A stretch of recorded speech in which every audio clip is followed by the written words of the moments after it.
नमस्कार मित्रांनो, मी मिनल कदम पुन्हा एकदा तुमच्यासाठी एक विषय घेऊन आली आहे आणि त्या विषयाचं नाव आहे पृथ्वीप्रमाणे आपला देह आहे।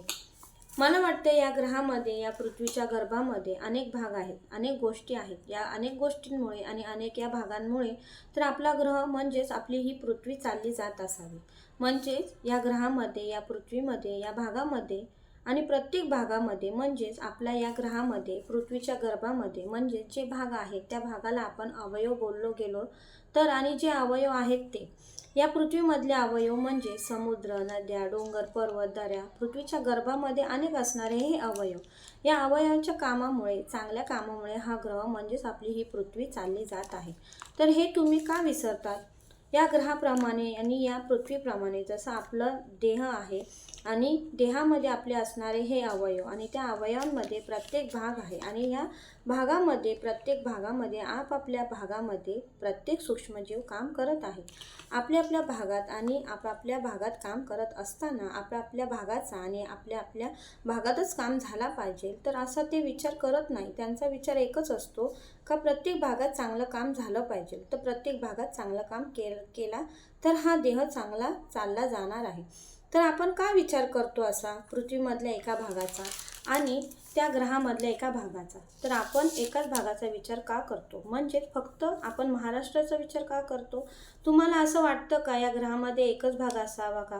म्हणजे या देहामध्ये एकच अवयव असावा, अनेक नसून? तर ही तुमची चुकीची समज आहे। तर या ग्रहामध्ये अनेक भाग आहेत म्हणून असं म्हणूही नका आणि असा विचारही करू नका। म्हणून आपल्या या प्रत्येक भागामध्ये, आपल्या या पृथ्वीवरती आहेत यांचा विचार करता आला पाहिजे। जसं आपल्या शरीरात जे अवयव आहेत, जसे ते सूक्ष्मजंतू आपला हे देह चालवण्याकरिता काम करत आहे, तसंच आपल्या ग्रहावरती प्रत्येक आपापल्या भागात त्या सूक्ष्मजीवाप्रमाणे काम करता आलं पाहिजे।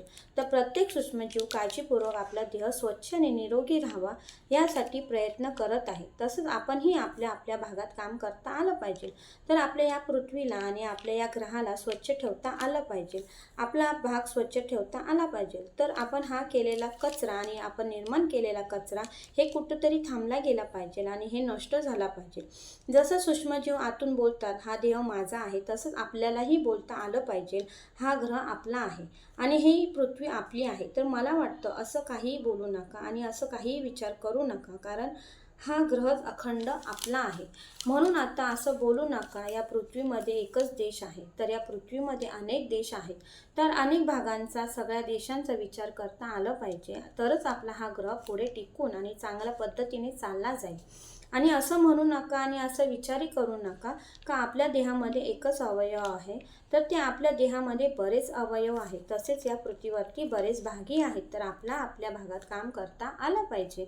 पृथ्वीवरती आपापल्या भागात आपली भाषाही आहे आणि ती भाषा समजून घेता आली पाहिजे आणि प्रत्येक भाषा चांगलीच आहे आणि प्रत्येक भाषा माणसाने नसून ही प्रत्येक भाषा परमेश्वराने निर्माण केलेली आहे आणि परमेश्वराने बोलली गेलेली आहे। तर आपण या भाषेवर बोलणारे कोण आणि आपण त्या भाषेमध्ये भेदभाव करणारे कोण?